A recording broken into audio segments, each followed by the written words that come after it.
Sự kiện Genesis Sau của DTPaws đang cháy hàng khi rất nhiều người chơi sẵn sàng đầu tư để nhận về cho mình hàng loạt ưu đãi và phần thưởng hấp dẫn. Và một trong những điều khiến đợt sale này cực hot đến từ những phần thưởng trong hệ thống Daily Reward. Và nếu muốn tìm hiểu thêm những thông tin liên quan đến sự kiện này, hãy nhấn vào link trong phần comment để biết thêm chi tiết nhé!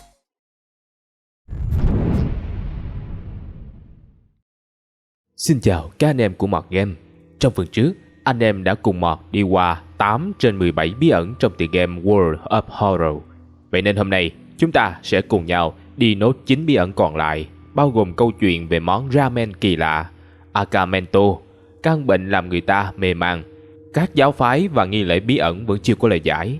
Ngoài ra, trong phần cuối của video, Mọt sẽ phân tích thêm về 6 vị cựu thần đang xuất hiện trong game. Anh em tuyệt đối đừng bỏ lỡ nha.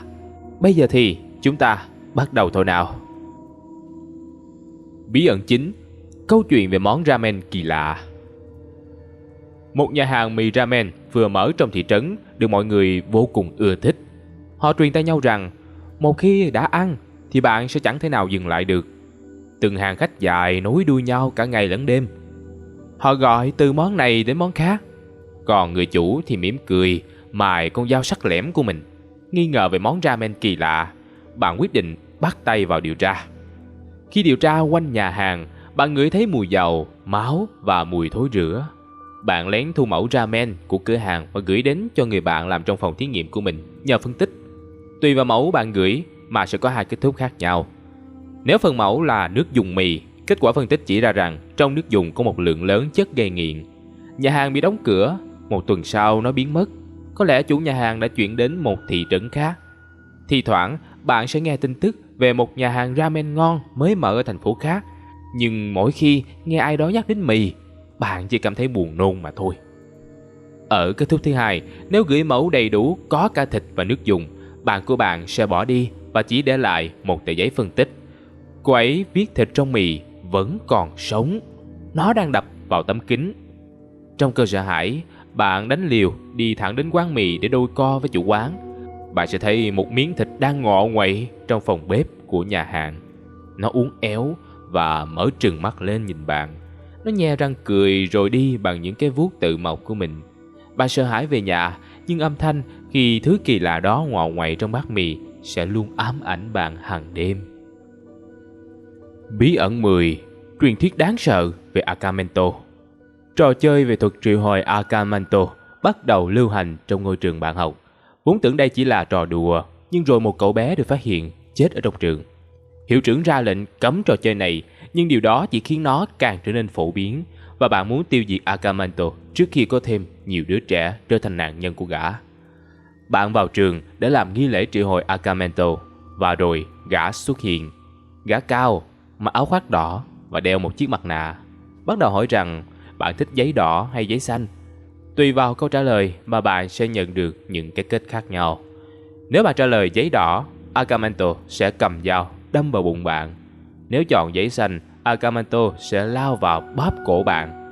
Lúc này, bạn cần phải chiến đấu với Akamento, và nếu chiến thắng, bạn sẽ thấy máu chảy ra từ cơ thể của Akamento. Chiếc mặt nạ của gã phát ra tiếng lạch cạch và bạn bất tỉnh. Khi tỉnh dậy, bạn cảm nhận được Akamento đã biến mất. Tuy nhiên, thi thoảng bạn vẫn sẽ nghe thấy tin đồn về gã ở những trường học tại các thành phố khác. Nếu khi Akamento hỏi và bạn trả lời tôi không muốn gì hết, thì bầu trời sẽ tối dần và bạn phải chiến đấu với Akamento trong hình dạng đặc biệt của gã. Nếu chiến thắng thì khi tỉnh dậy, bạn sẽ nghĩ những thứ vừa rồi chỉ là một giấc mơ. Bạn đứng dậy và vô tình giẫm phải một chiếc mặt nạ đỏ thẫm đã vỡ nát. Truyền thuyết về Akamento chấm dứt, nhưng gã vẫn sẽ quay lại vào một ngày nào đó trong tương lai. Nếu thất bại trong việc đánh bại Akamento, bạn sẽ phải đón nhận một kết thúc cực kỳ thê thảm. Khi mặt trời ló dạng, cơ thể bạn sẽ bị gã xoắn đến mức vặn vẹo. Một sứ giả kỳ lạ xuất hiện và đưa bạn đến một thế giới khác, rồi bạn phải sống ở đó đến hết cuộc đời trong sự điên loạn tột cùng. Bí ẩn 11. Căn bệnh hôn mê bí ẩn.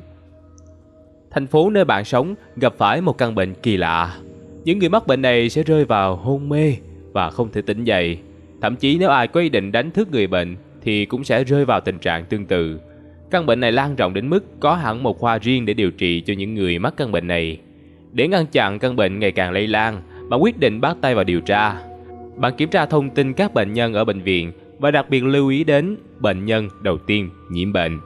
Nếu đến nhà của bệnh nhân này, bạn sẽ thấy một cuốn nhật ký mô tả về một ngôi làng và hướng dẫn cách thực hiện nghi lễ triệu hồi một sinh vật trong truyền thuyết. Biết được nguồn cơn sự việc, bạn quyết định quay về khu điều trị đặc biệt trong bệnh viện để cứu những người bệnh nhân còn lại.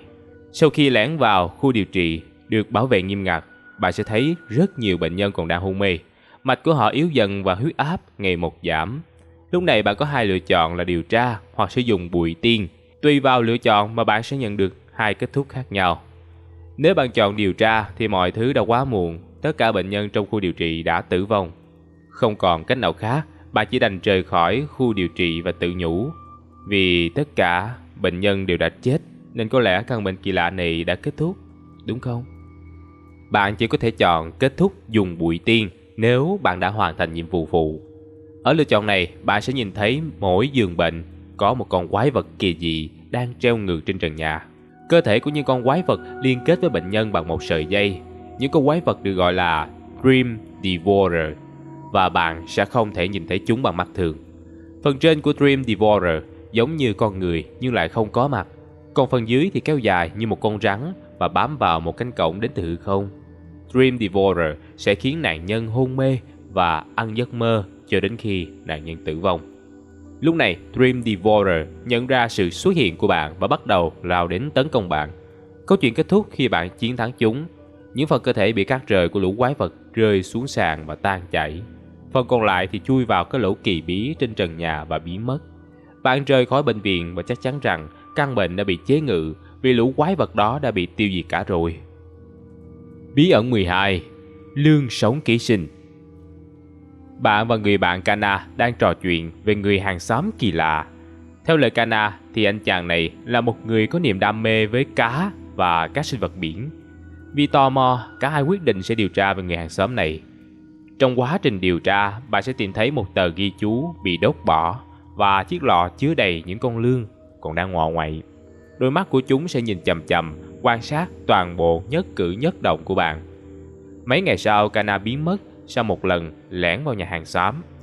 Bạn lo lắng cho sự an toàn của cô ấy nên cũng quyết định vào theo. Và trong nhà bạn sẽ thấy rất nhiều vại nước chứa đầy lương và cái lũ không chân đấy vẫn còn đang ngọ nguậy. Bạn đi vào phòng tắm và nhìn thấy thi thể thối rữa của cả hàng xóm đang trương phình lên trong bồn tắm.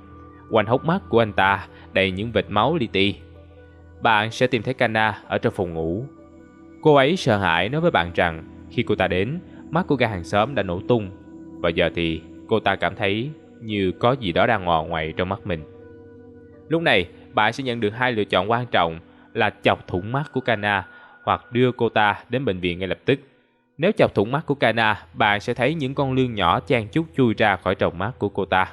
Bạn vội vàng đưa Kana đến bệnh viện, rồi mệt mỏi thiếp đi. Khi tỉnh dậy, bạn sẽ thấy Kana đang đeo một miếng băng mắt. Có lẽ từ giờ một bên mắt của cô ta sẽ bị mù. Nhưng may mắn là cô ta vẫn còn sống. Câu chuyện kết thúc với việc bạn trình báo với cơ quan chức năng về những con lươn ăn xác của gà hàng xóm và đẻ trứng vào mắt. Cảnh sát sẽ đến chung cư của bạn để dọn dẹp xác của gà hàng xóm. Còn bạn và Kana có thể yên tâm được rồi. Nếu bạn lựa chọn đưa Kana đến bệnh viện mà không chọc thủng mắt cô ta, thì sau khi tỉnh dậy, bạn không thể vào thăm Kana. Cảnh sát được huy động đến chặn trước cửa phòng mổ, và những gì bạn biết là bạn đã đưa cô ấy đến quá muộn. Cảnh sát sẽ đến lục soát nhà của gã hàng xóm và đưa xác anh ta đi. Nhưng cũng từ đó, bạn sẽ không nghe được thêm bất cứ tin tức gì về Kana nữa. Ngoài ra, nếu bạn quá hèn nhát và lựa chọn rời khỏi nhà của gã hàng xóm mà không vào cứu Kana, thì sáng hôm sau, cảnh sát sẽ đến phong tỏa căn nhà ấy. Kana thì mất tích, không ai biết Kana đã đi đâu về đâu, và bạn cũng không nghe được thêm bất kỳ tin tức nào về cô gái xấu số này. Bí ẩn 13. Lễ hội kỳ lạ và giáo phái bí ẩn. Dì bạn gửi một bức thư mời bạn đến tham dự lễ hội chỉ diễn ra 27 năm một lần của ngôi làng mà dì bạn đang sống. Kèm theo bức thư là một tấm vé xe buýt để bạn có thể đến đó dễ dàng. Ban đầu bạn không định đi, nhưng vì không có gì để làm nên bạn quyết định rủ thêm bạn bè đến đó xem sao. Khi xe buýt dừng lại, bạn sẽ thấy một ngôi làng nhỏ và những cánh đồng được rừng cây bao quanh. Một người đàn ông tên In đang chờ sẵn ở đó để đưa bạn đến nhà trọ. Bạn đi theo ông ta và vô tình nhìn thấy bàn tay dị dạng hệt như móng vuốt của In. Lễ hội diễn ra vào buổi đêm và thú thật thì bạn cảm thấy nó khá là bình thường. Đêm đó, bạn bị đánh thức bởi một tiếng động lạ bên ngoài cửa sổ. Bạn ló đầu nhìn ra thì thấy bóng 3 người trùm đầu đang đứng ở bìa rừng. Họ đang châm lửa cho những cây nến rồi biến mất sau những tán cây. Ngày hôm sau trôi qua một cách bình thường, chỉ có điều bạn sẽ cảm giác như có ai đó đang theo dõi mình. Đến sáng ngày thứ 3, bạn tình cờ nghe thấy 2 người trong làng đang trò chuyện về việc thứ gì đó sẽ thức tỉnh vào sáng hôm sau. Cả ngày hôm đó, những người dân trong làng sẽ theo dõi nhất cử nhất động của bạn. Vào buổi tối, bạn lại bị đánh thức bởi tiếng động kỳ lạ nên quyết định vào rừng kiểm tra. Bạn men theo con đường mòn đầy máu và bùn đến vùng ngoại ô của ngôi làng và tìm thấy một nhà máy bỏ hoang. Tùy vào thời gian mà tìm thấy nhà máy, câu chuyện sẽ có những kết thúc khác nhau. Nếu bạn tìm thấy nhà máy trước khi mặt trời mọc, bạn sẽ bị những gã đeo mặt nạ đưa đến gặp thủ lĩnh của chúng. Bạn nhận ra ngay đó là gì bạn? Bà ta nói rằng chủ nhân của nơi này đang chờ được hiến tế và bạn chính là vật tế của chúng. Một con quái vật đầu người khổng lồ từ từ trồi lên từ mặt đất trước sự sùng bái của người dân trong làng. Câu chuyện sẽ kết thúc với cảnh những viên cảnh sát ập vào cứu bạn khỏi giáo phái bí ẩn và đưa bạn về nhà an toàn. Tuy nhiên thủ lĩnh của giáo phái vẫn chưa bị bắt và không ai biết bà ta đã đi đâu. Nếu bạn dừng nghi lễ đang diễn ra bằng mọi giá, người thực hiện nghi lễ và các thành viên của giáo phái sẽ chết ngay trước mắt bạn. Bạn may mắn thoát được và an toàn trở về nhà với suy nghĩ rốt cuộc chuyện gì đã xảy ra và câu chuyện sẽ kết thúc tại đây. Ngược lại, nếu bạn đến nhà máy bỏ hoang vào lúc bình minh, bạn sẽ thấy cảnh sát đặc nhiệm đã ập vào và bắt toàn bộ những người của giáo phái bí ẩn. Thủ lĩnh của giáo phái nói rằng chủ nhân của bọn chúng đã được giải thoát và câu chuyện khép lại với sự mất tích bí ẩn của các du khách đến tham gia lễ hội, còn bạn thì vẫn an toàn quay về ngôi nhà của mình. Bí ẩn 14. Nghi lễ đổi mạng trong dinh thự cũ. Bạn nhận ra được lá thư của một công ty luật thông báo rằng người chú đi làm ở xa của bạn đã chết và mời bạn đến tham dự lễ tang của ông. Bạn đến ngôi biệt thự cũ theo địa chỉ ghi trong thư nhưng không thấy ai cả. Phải mất một lúc lâu sau bạn mới gặp được 2 người khách khác cùng đến viếng tang. Cả ba bắt đầu thực hiện buổi lễ cầu nguyện của đám tang. 11 giờ đêm, sau khi buổi cầu nguyện kết thúc, bạn tìm thấy một bài báo nói về việc một người đàn ông đã treo cổ tự tử trong căn nhà này. Và đến 12 giờ khi đang chuẩn bị canh thi thể thì bạn nhận ra xác của chú mình đã biến mất và 2 vị khách còn lại cũng chẳng rõ đã đi đâu. Lúc này bạn sẽ phải tìm 2 vị khách nọ và đương đầu với xác chết đã sống lại của chú bạn. Nếu bạn đánh bại người chú mà không hy sinh bất kỳ vị khách nào, bạn sẽ thức dậy trên một bãi cỏ. Còn ngôi biệt thự cũ thì không thấy đâu. 2 vị khách cũng bối rối hệt như bạn. Cả ba sẽ cùng rời khỏi khu rừng và xem như những gì xảy ra đêm qua chỉ là một cơn ác mộng kinh hoàng. Nếu bạn hy sinh một trong 2 vị khách để đánh bại người chú, bạn sẽ thức dậy trên một bãi cỏ. Bên cạnh là thi thể của vị khách đã chết.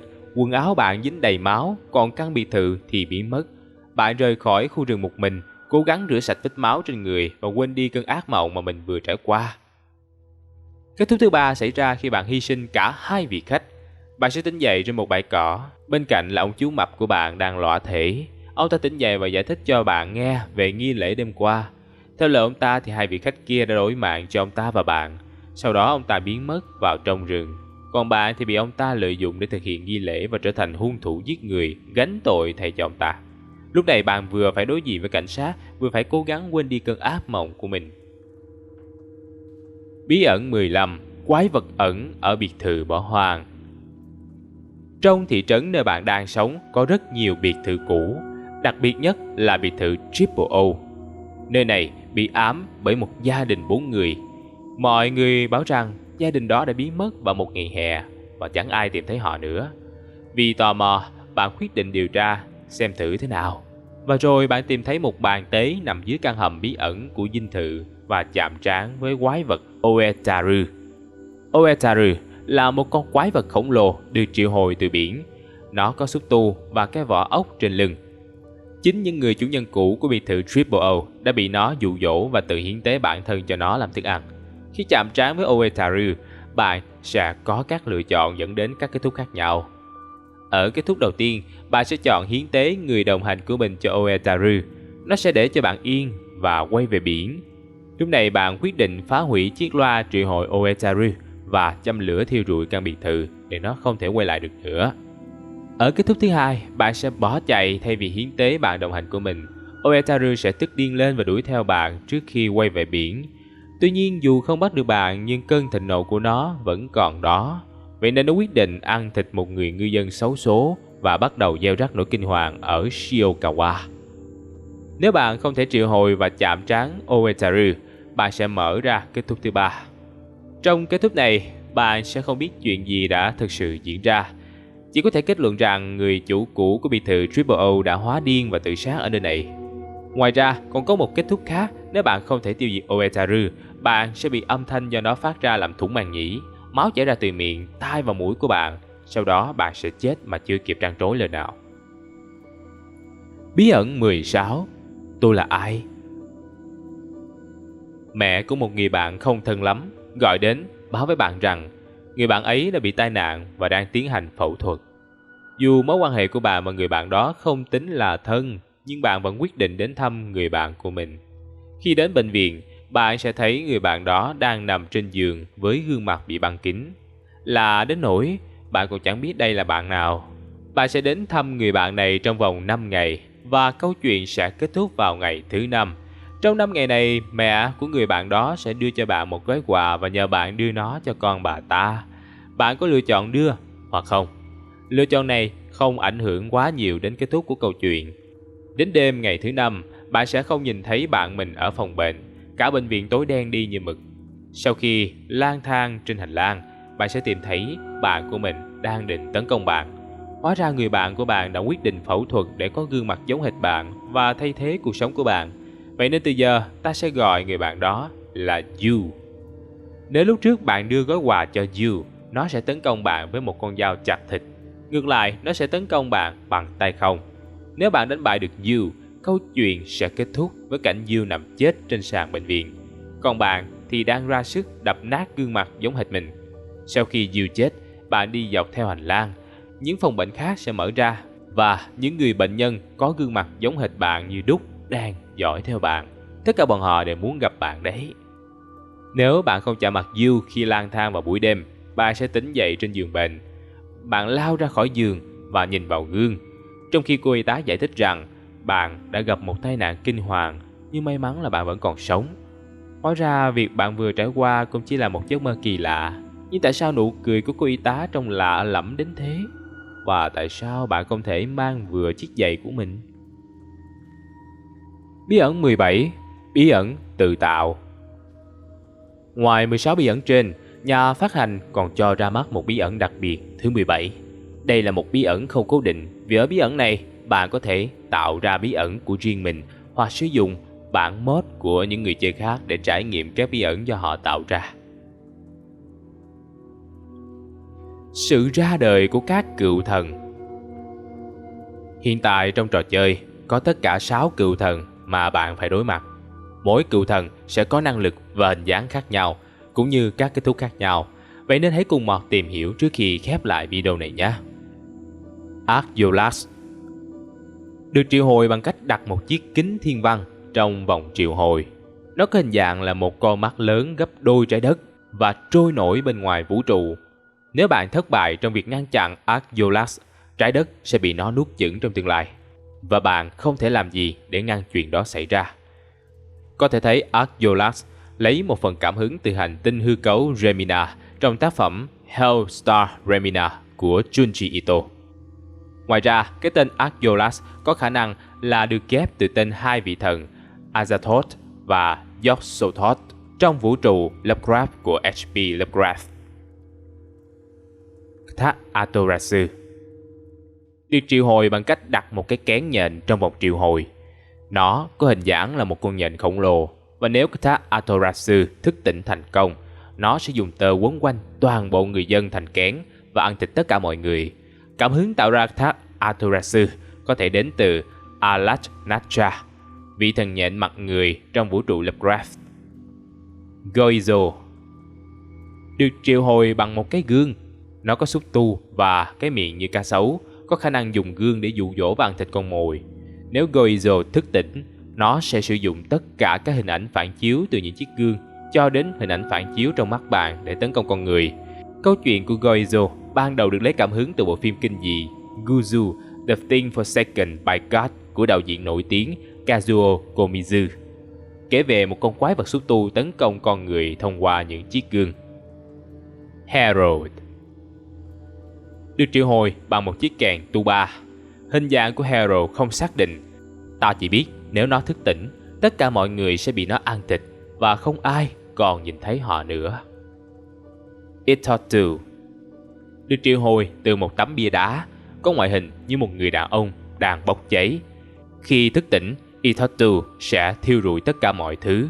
Cảm hứng tạo ra vị cựu thần này có thể đến từ quả cầu lửa khổng lồ Ketuga và vị thần Nyarlathotep trong vũ trụ Lovecraft. Agotek được triệu hồi bằng san hô. Ngoại hình của nó trông giống như một con cá nhưng không có vây.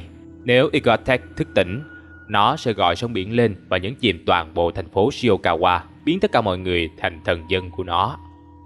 Ngoài 6 vị thần trên, còn có 2 vị thần là Uzumaki, lấy cảm hứng từ tác phẩm Vòng tròn xoắn ốc của Junji Ito, và hiện thân của bóng tối Uinaf. Tuy nhiên, 2 cựu thần này chỉ xuất hiện trong bản Pre-Alpha và đã bị xóa ở phiên bản hiện tại. Và đó là những gì Mọt tìm hiểu được về tựa game World of Horror. Nếu bạn là một fan trung thành của kiểu game kinh dị mang yếu tố Lovecraftian và phong cách tạo hình kiểu Junji Ito, thì World of Horror chắc chắn có thể mang đến cho bạn một trải nghiệm khá lý thú và khó quên. Anh em thích bí ẩn nào nhất trong các bí ẩn trên? Nếu anh em muốn Mọt làm thêm về tựa game nào nữa thì đừng quên để lại bình luận bên dưới cho Mọt biết nha. Ngoài ra, đừng quên ấn vào nút chuông thông báo để không bỏ lỡ những video thú vị đến từ nhà Mọt nha. Xin chào và hẹn gặp lại anh em ở những video sau. Bye bye.